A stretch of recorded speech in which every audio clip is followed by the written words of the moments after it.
You are listening to the Independent Dealer Podcast with hosts Luke Godwin and Jeff Watson. Resources properly, advertising resources and assets properly. Great. So we're going to talk about. So my name is Jeff Watson. If you guys don't know, I own Four Seasons Auto, a location in Cedar City and St. George. I may have been the one that traveled the furthest. Did anyone go more than 4 hours today? Okay, I think I win. And if I'm your K-Year dealer, I also have the unique privilege of hosting a weekly podcast called The Independent Dealer. I get to interview dealers, talk about best practices. So I love this type of learning. This is my type of learning from other dealers. We always say you don't know what you don't know, right? There's always someone that's doing it different. None of us know it all, but all of us know it all. So this is the great opportunity. So let me read to you my first question, guys. Somebody help educate us on the difference between advertising and brand.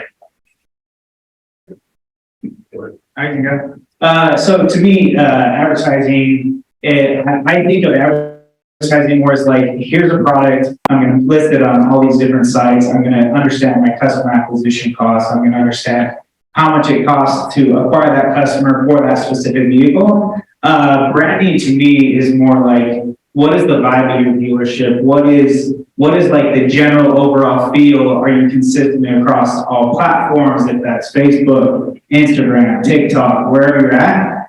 Consistency in your brand, some of your core value propositions. We've talked a little bit about what happens post-sale. I know me and Jayden actually talked about this maybe like a year ago. What happens when you have a bad experience? Right. For us, we have a 5-day exchange policy. We exchange the car, right? We don't care if you buy that car, as long as you buy a car from us, we exchange it if you have a problem, right? That's part of like branding. That's like part of our core value proposition that we feel like is part of what we do. I think branding is just getting your name out there, and advertising is giving you a reason to come buy from you. I mean, I'm a big believer in traditional advertising, which a lot of people no longer do. It's certainly declined, and we're not, but these people are desperate to sell media, and you can get some pretty sweet deals. So I'm a big believer in traditional, and I think it's important that people know who we are. I think it adds credibility, and it makes them feel like they're buying from a big dealer, and I've invested an insane amount of money in making sure people know who we are, that are our customer. I also think that, you know, we can't advertise in every segment, and I've tried a lot of the car listing places, and that's just not my business. You know, I'm not here to sell you a specific car. I'm here to sell you my program and get you into reliable transportation. Whereas these guys are much more dependent on, you know, KSL, Auto Trader, etc. And I had to make that decision. It was one of the hardest decisions I made to just say, okay, I'm Google, I'm Facebook, and I'm traditional, and that's all I am. And it's been a good decision for my company not to advertise specific vehicles. But again, so many different business models, so many different ways to skin the cat. And that's just me.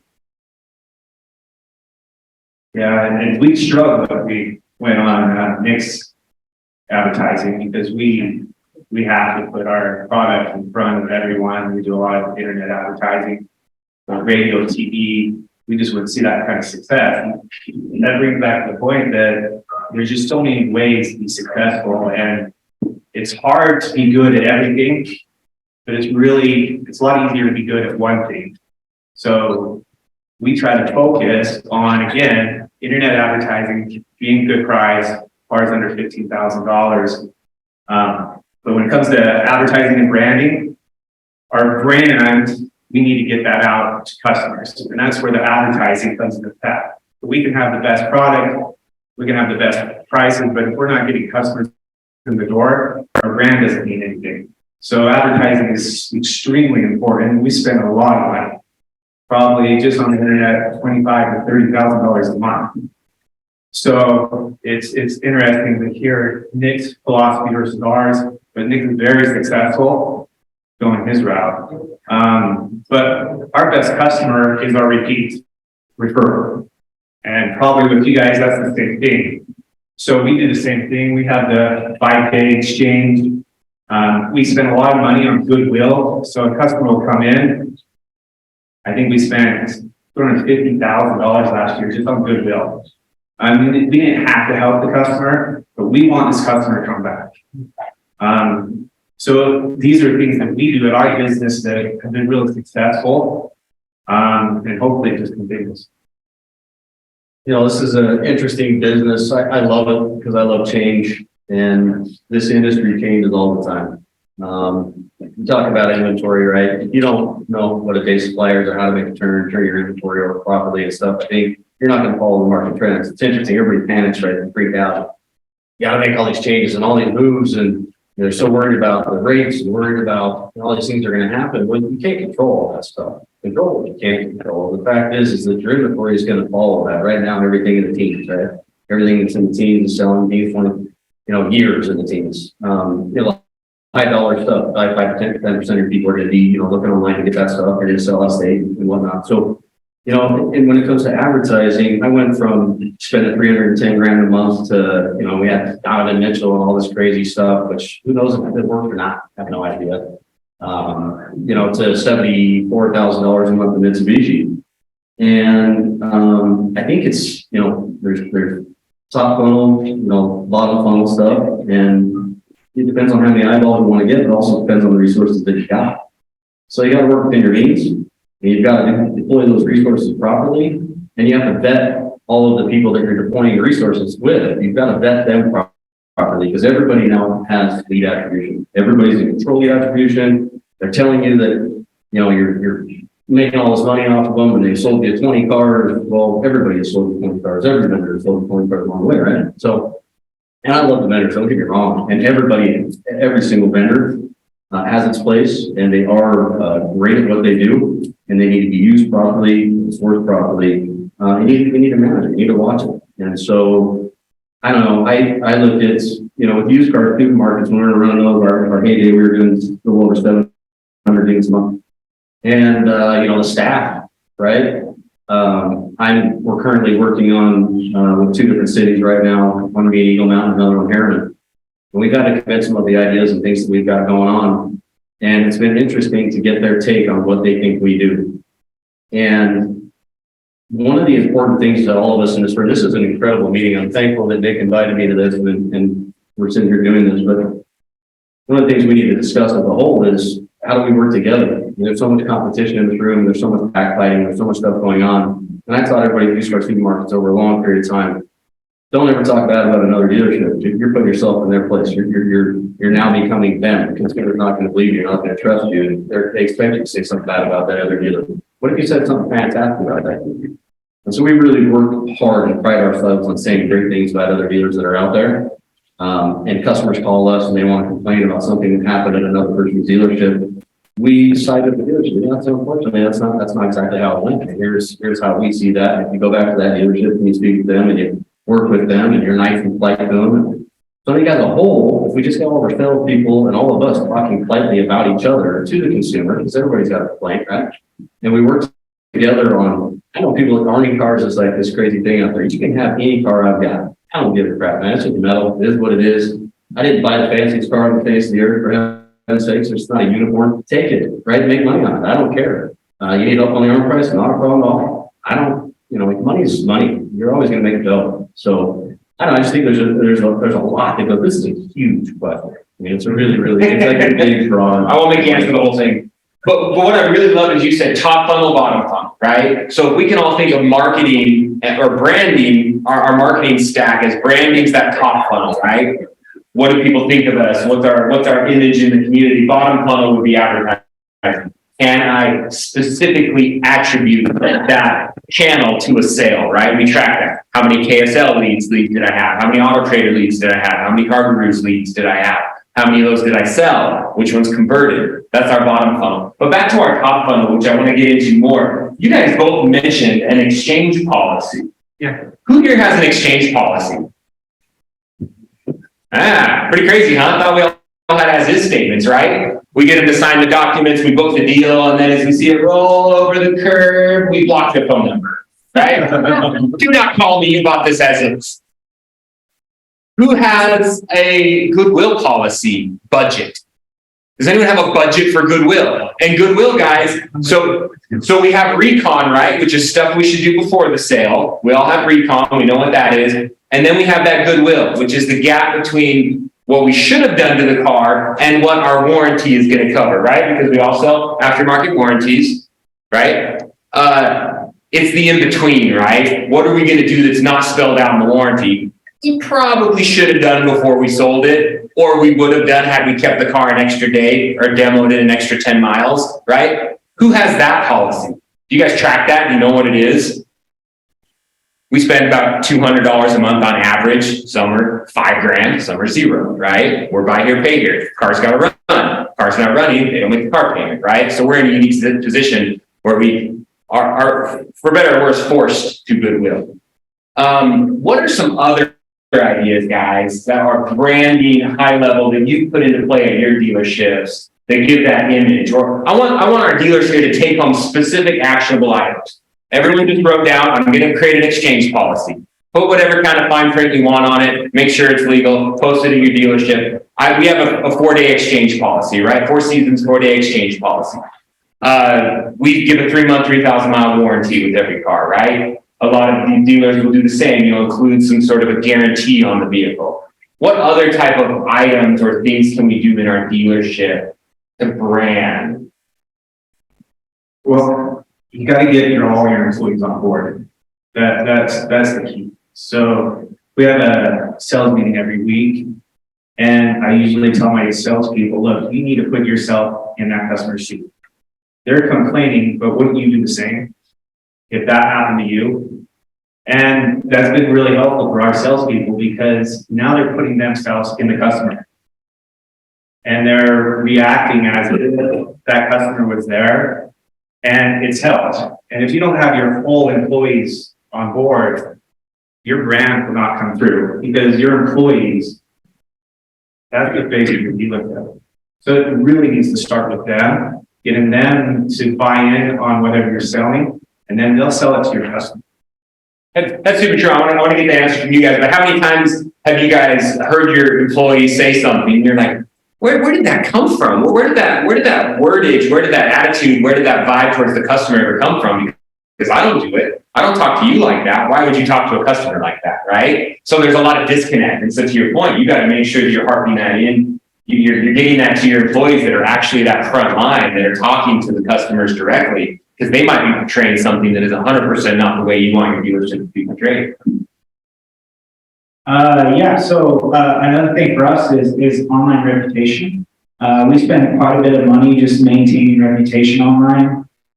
We literally have a girl that full-time, that's her full job, is just online reputation. We have a little over, I think, 2,000 reviews between both stores.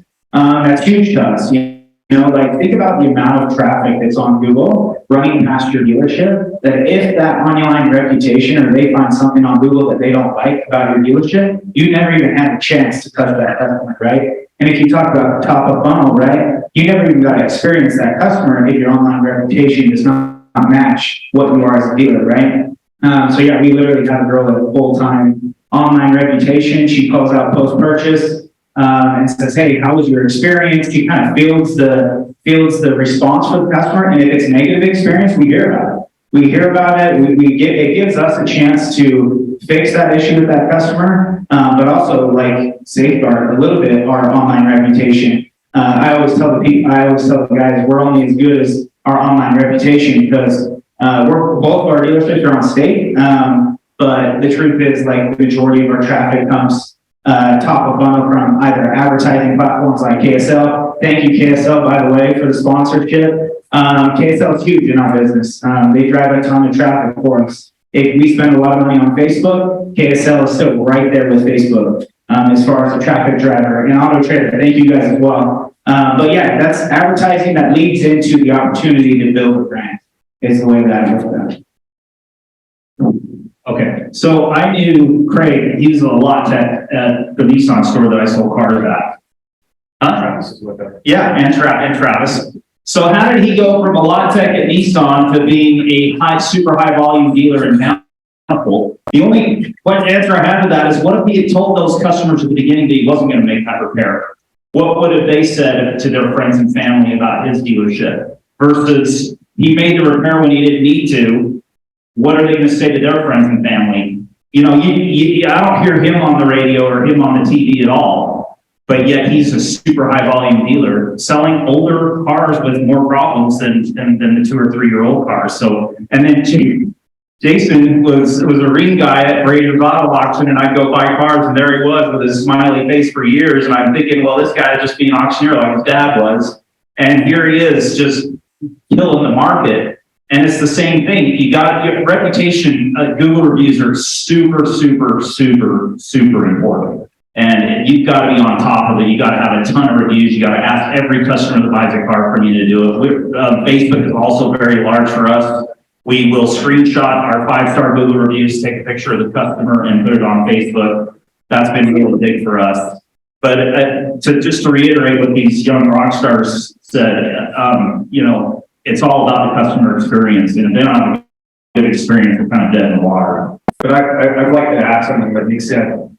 We do sell a $5,000 to $15,000 car. That's a really hard car to sell. Our online, same thing. We use Podium. If you don't use Podium, it's a great software to look at reviews, and we respond to every review. But we struggle. We're trying to get our review over 4, and we have almost 1,000 on there. So it's not easy. You can have the best processes, and you can try to get it there, but it's still hard. Like Jason does great on his online reviews. We struggle. And we have this 5-day policy. We spend a lot of money on goodwill, but we still get those customers, no matter what we do, they're not happy. And so we're talking about things that work, but it's not easy. We're still struggling with this. Well, the answer to that is bury the review. Get like 10 5-stars and then the 1-star. That's the only real answer. The answer to that is pretty simple. Put a QR code on the desk. So we started a long time ago, used our supermarkets, and we ended up being number 2 in the entire country in reviews. Put a QR code on the desk itself, get that QR code handled, get everything done prior to going into finance. After they're done with finance, make sure that you have yourself or associate. They love management. Customers love management, right? So all of our managers, you have to go and talk to the customer before they leave the premises and say, hey, if you have any issues at all, anything goes on, anything wrong with the car whatsoever, please contact us. We're spending $102,000 a month on average in repairs using our supermarkets out of those units. And, it's a little different in Mitsubishi. Our cars are completely different than what we're selling. The consumers are actually different too. So, that's a little different deal. But as far as Google reviews, it'll solve it right away. Yeah, get them in and out of finance as fast as possible. All right, sorry to break in here, but we got to talk about some sponsors, Jeff. Yes, absolutely. So Buckeye Dealership Consulting, that's who I use for all of my reinsurance products. I tell you, I've learned so much more about reinsurance in the last 4 months, switching everything from my old company to my new. I'm still trying to get it sorted out. But you know what? I am learning things, and I'm learning how to do it. And everybody at Buckeye is so freaking nice and knowledgeable, and they help me do it. What else can I say? I use them. They're the best. What else you want to know? You can teach an old dog new tricks. You can. And especially one like me. I'm just a know-it-all. So, then I didn't know it. Oh, my goodness. But anyway, Buckeye Dealership Consulting, CPI, VSI, VSC, all the V's, all the P's, and they'll help you get it done. So give them a call.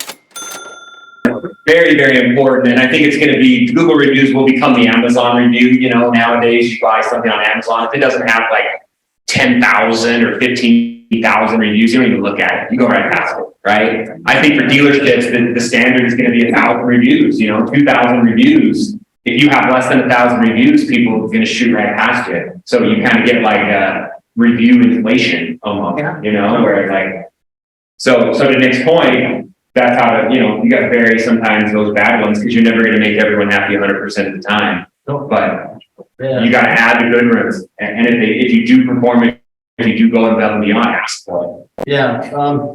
Yes, I would say don't bury the bad ones. Confront the bad ones, put the information down that's correct, and just answer it. I mean, you heard about Park City Snowbird that had the big billboard. 1 star, too much powder. 1 star, too much powder. They were just basically answering their customers' complaints out in the open. And we started doing that really, really heavy, and it worked really, really well. Consumers I mean, they were almost embarrassed that they put that up, right? And would take it down. Heck, I had a doctor friend 2 days ago left a bad review about a dealership in Kansas, and he sent this Kansas guy called me and he sent it to me. So I called him up and said, "Why would you do that? That's petty, right? The guy didn't do anything wrong to you. You unfortunately sold the car and you didn't buy it in time. It's not their fault, right?" Well, and we've had customers, we respond even to every review, like you said. We've had customers come in and say, "Hey, we like the way you responded to that bad review." We can see in between the lines that review wasn't real. So, but yeah, I agree with Travis. You don't bury it, but you need to respond to that. Yeah, definitely. And we respond even to the good ones. We do a QR code on our desk. What we probably should do is have management more involved. So that's a brilliant idea, but I agree. I wouldn't bury it completely, but definitely respond. I say, just what do you mean by bury it? Is having a good one. So many 5 stars in love it, but they don't necessarily see the 1 star. You have to Absolutely, you should respond. I couldn't agree with that more. A lot of times, we get like, they took my car when I didn't make my payment. I mean, that kind of speaks for itself, right? Really? Crazy, huh? Evil. And my input on the response to a 1-star review is keep it classy, keep it the facts, don't get into the mud when you fight with pigs and don't get dirty, right? So super classy, respond to it. Sorry you had a bad experience. Please call my personal cell phone number. But I would add, you're not responding to the person who gave you bad review, you're responding to someone that's going to read it. Yeah, So you're responding, how is the next person going to read how I handled it? yeah. And we have a great job, and Adrian, to his credit, he will bring that 1-star in and sit him down and try to get to the root of it. Can we solve this? Can we make this better? To Nick's point, if I repoed your car because you didn't make payments, kind of the end of the story. There's no reason to talk to you. But in some of those situations, you want to get there. So in addition, guys, this is something I've been really curious about. So this is a personal question I have for you and maybe the whole audience. When we're branding our dealership, are any of you guys using a charitable organization as part of your broader mission to be a car dealer, or part of a broader mission to be here and to sell cars? That to me is really interesting. You do see dealers that say, legitimately, not hokey, not a sales pitch, not nonsense. We contribute a portion of every sale to this charity, or our dealership is very much behind this organization and this charity, and we want to put that out there as a way to give them exposure and help bring them more influence or give them money to better their cause. Are any of you guys doing that in your dealerships or anyone else?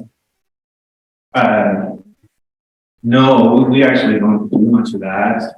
Just because we're in numbers, going back to the point, we look how many of the advertisers you use come in and say, "Hey, we sent you this many leads this month. We just sent you 2,000 leads." I don't care if you send me 1 million leads. If I don't get a customer sell out of that, it's not worth it to me. So we actually track. We say, okay, how many cars did we sell out of KSL? How many cars, like the customer, before they go into finance, we are finding out how they came in. So we have a difficult time saying, okay, you find a car because we donated to this charity. And so that's just our business is, how do we look at it number-wise? How is this helping our business? Maybe just, you have to look at charity sometimes not as probably business, just being a good person. Because I think a lot of times charity, you're not going to see a value to your business. So we probably need to look at it a little bit different. No, you're right. Charities between you and your employees, charities between you and your employees and your staff to build value in yourself and equity in yourself and great character, great people. And that's something that you hold together as a team, and you do special things as a team. And we've done a lot of stuff, lots and lots and lots of stuff. And yeah, we don't talk about it. We don't talk about it. Don't put it out there. Don't want to cheapen it. You know what I mean? Don't want to use it for, it needs to be used for whatever. Okay. Well, I do talk about it. We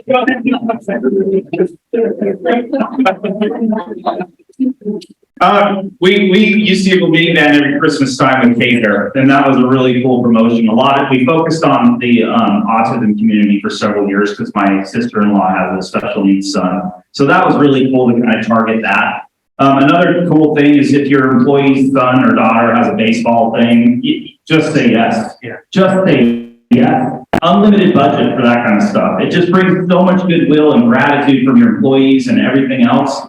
Another, and then think about causes that might be important to you. I think homelessness is a huge problem. And I met, my son dated a girl whose mother worked for Salt Lake County and would house teenagers that were homeless. And as long as they got a job and set themselves up, I would sell them. I wouldn't give it to them. I would sell them a car or past conditions and was a halfway decent car for $1,000 out the door. And I thought that was just such a cool program because they actually they have skin in the game. They have to save up money for that, and it puts them on a really cool path. And I just found it just happenstance. So there's all kinds of cool stuff that you can get you and your staff involved in, and it's really fun, and everybody just gets a good feeling when they do stuff like that. I think it's definitely a worthwhile thing to look for. Yeah, so I can think of a couple of scenarios of just like investing in your surroundings, right? Like it may not be like something like that, but it may be just like something simple. Like for example, this last year, we got a chance to buy the police dog. We had a police department, right? They were gathering money to buy the new police dog. It's just investing in our surroundings because, I mean, how many times do we leave with a no dealer plate back window half slanted, like just investing in the community to say, hey, this is a good dealer. If it is the sports team, we do Pleasant Grove High School every single year. I have cousins there, Lehigh High School, we buy t-shirts, and we don't even say much about it other than we just did it, our banners up there or whatever. And it's just good because it just, obviously your finance department, they should be, sitting down with the customer. Oh, how'd you hear about us? Recorded in the EMS, that's good practice. But even if we didn't like get a direct sale because of that scenario, that the brand results of good word of mouth will pay off. So Did you get the name of the dog? did we get a name of the dog? I don't think we did, actually. I told you.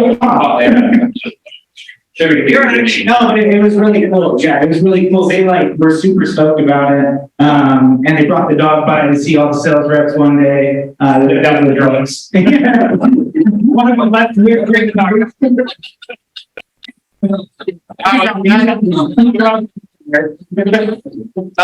So one thing that Nick said was really cool is I'm 100% guilty of this, guys. I'm sitting at my desk. I can see the front desk. And I know when it's a little high school kid coming in trying to get me to sponsor their 4-H or cheer thing. And I just shut the door and kind of hide out.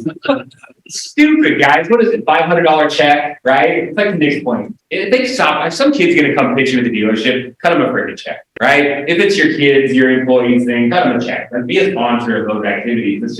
It's super cool. And I think it also endears your employees, right? We talk so much about how to attract and keep, millennials, and that they want a bigger cause than just money or a paycheck or whatever. They want to be a part of something bigger. So maybe finding a cause that your dealership can get behind, whether it's homelessness or mobility or the food kitchen or handing dogs to people, whatever you're doing. Those are things you can do that get all your employees to jump on board and kind of go after something that's maybe just more than a paycheck. I just think you got to be careful with charity, not to try to monetize. Yeah, charity, God is dead. That should just be for you, your personal growth, not for money, not for growing the business, just because you're a good person. So we bought cars for people that need it. We don't advertise. We donate to the sheriff. We donate to Bountiful. We donate. Kids come in, we do that. But you just got to be really careful if you're not trying to use that to grow your business selfishly. So that's not charity. Yeah, When I got on the radio and talked about I post my tiny settlement on my Facebook. Should I do that? Is that not my charitable contributions? No. Okay. Hey, everybody, just break in real quick one more time. Primalend, a great sponsor of the podcast and a great place to go to get your financial money, lend on your property. We had a really, really great episode a couple weeks ago where we interviewed them down at Buy Here, Pay Here United. So if you didn't listen to that one, actually our most popular episode on YouTube to date. Wow. And it's great. Honestly, listen to that podcast. We can't do anything. We can't tell you anything that you can't learn from that podcast. They will help you get your financial stuff in order so you can get the money you need to grow.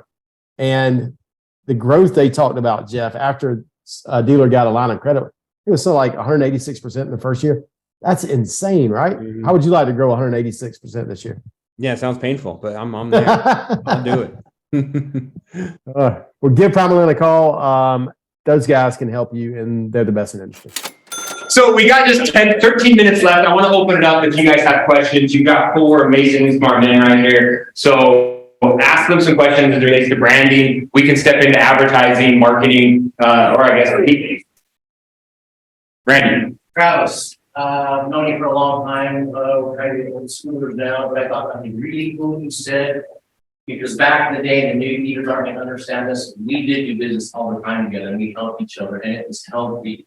And I'm the same way now. You want our vehicle, no big deal, we won't. And so much now you call dealers and number one, they don't treat you well. Number 2, they don't want to even talk like, what do you mean? No, right from that. So I think that's really cool that you're bringing that back. Really give us doing that for like sales spread.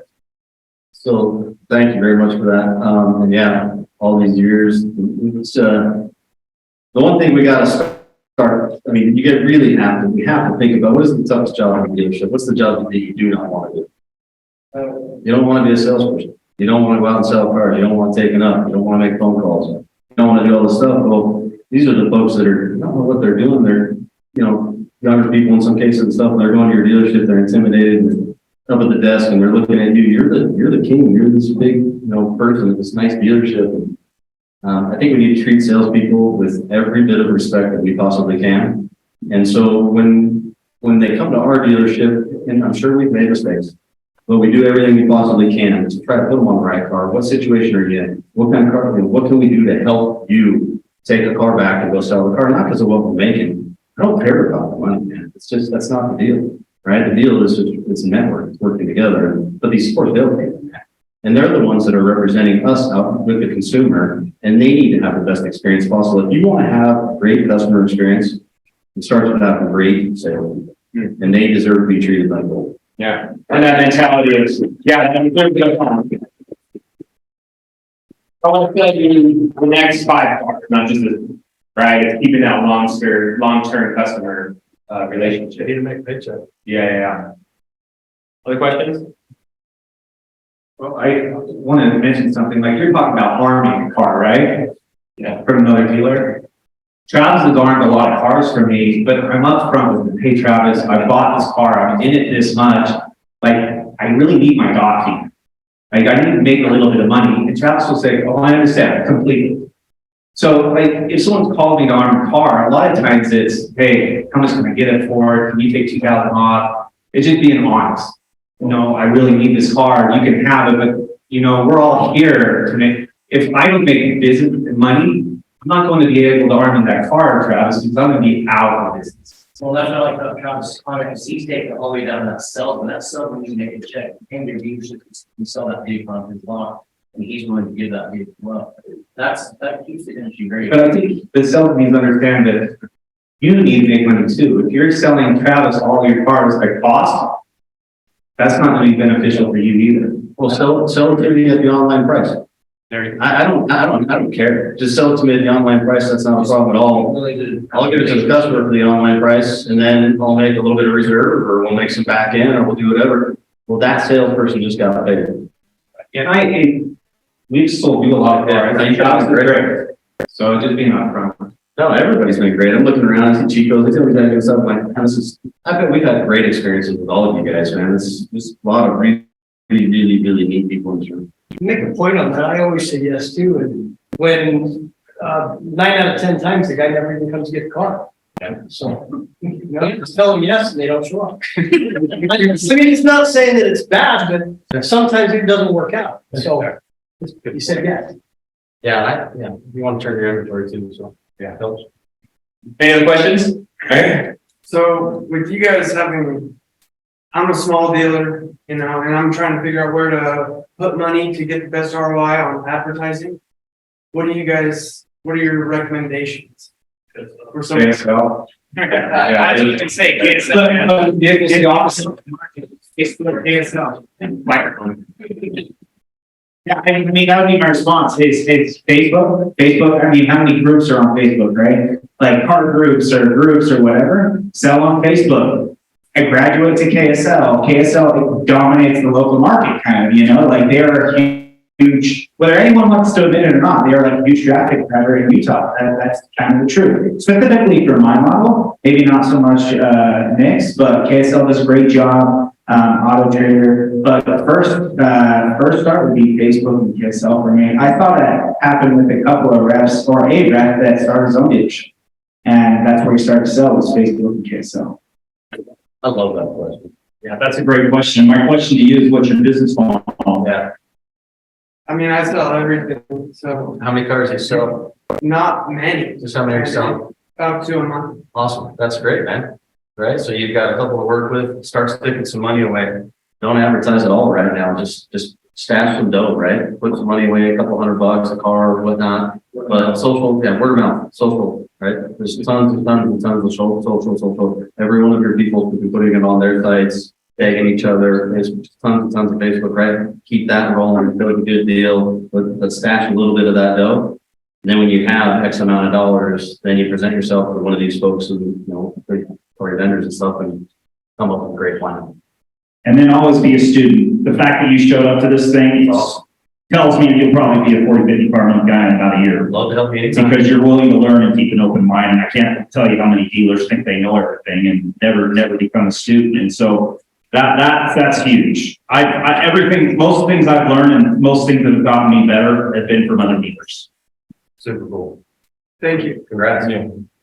Yeah, I think there's a lot to be said about the free channels that we have. You know, we always don't explore those or exploit them to the point that we should, whether it be Facebook feeds, Instagram, TikTok, you know, repeat referral podcasts. Yeah, whatever it might be. You know, you can sell a lot and not spend a lot, right? It's not always that new tool, it's not always that new audience, whether it's gurus or anything. What's the typical ad spend per car sold? Jim, I'm gonna ask you to think about that because I know you know. What's the typical ad spend per vehicle sold? Do you guys know that off? Miller Group is $350. So $350 a car. That was the standard. Asbury is $5. Not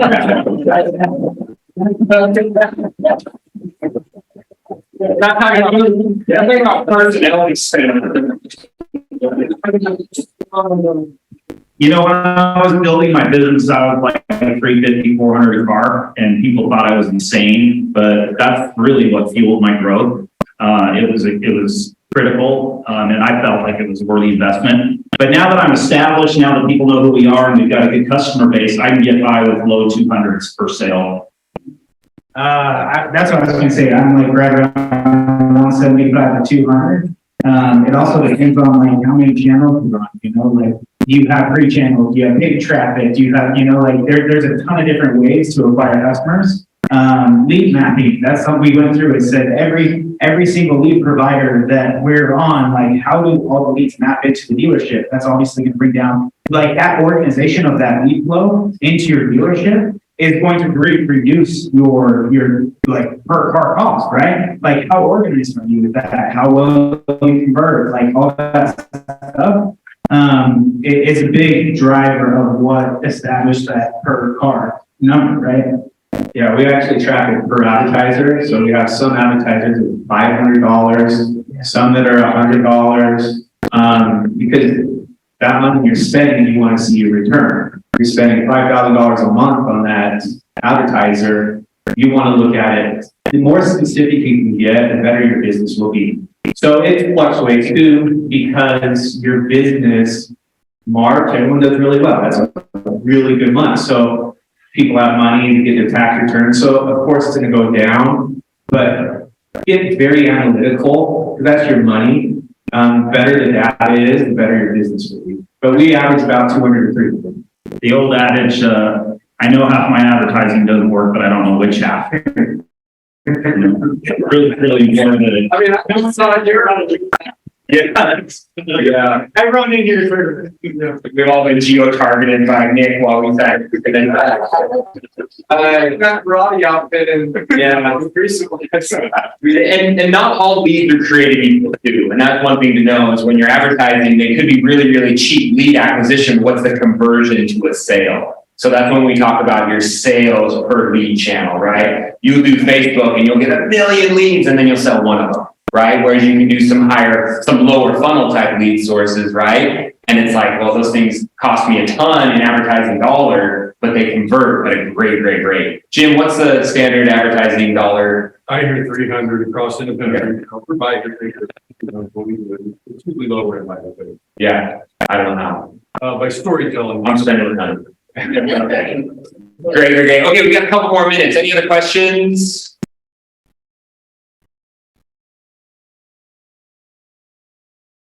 We know it all. We've got it all figured out. You guys separate out your, like your cost per sale versus the cost of acquisition of an actual customer. Like, what's the cost of a lead versus the cost of sale? Yeah. That comes down to your point of tracking, right? You need to have a sophisticated CRM that's going to be able to track your acquisition, and then of course you want to do that monthly. I mean, some of you guys probably do it more like weekly or bi-weekly, but you're tracking weekly. Do you guys have any? I mean, it's, for buy here, pay here, we're like 50% conversion rates, kind of down the funnel. Which is super. Yeah, which is more high intent. So I guess I wouldn't even. I look at Jim, so I'm trying to get him to give me a signal on what an actual buy here, pay here converts at. But what do you guys have kind of a general rule of thumb?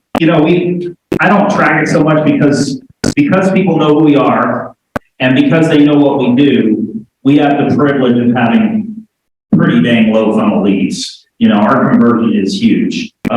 People that have good credit aren't going to call me, and that was one of the biggest benefits of focusing solely on that demographic and that customer. And when I made that conscious decision, holy crap, it just changed our whole world. We don't need as many people making phone calls, and our conversion ratios are so much better because people know what we do and they know who we are. Yeah, we have 2 minutes left, so I want to go off what Nick said to wrap this up, guys. And my closing comments will be that when we talk about branding your dealership, know what you are and know what you do, right? Figure out who you are, figure out where you want to be in the market. What is your dealership? What is that image you want to put out there? What is that key employee, or that key customer? What does that avatar look like? These are my customers. I want more that look like this. This is who I need to be as a dealership, right? So I'm going to put that out there, and all my advertising, marketing, everything's going to be uniform. My dealership, the look of my dealership, the look of my marketing, the look of my employees, the look of my salesmen, the way they interact with people. So when we talk about branding, guys, that's all I can implore is just always look at your reputation, look at the way you're setting yourself up in the community, and just continually improve that and check on yourself. So that's our panel. Thanks. Dealers helping dealers. Please leave us a review and subscribe. The Independent Dealer Podcast.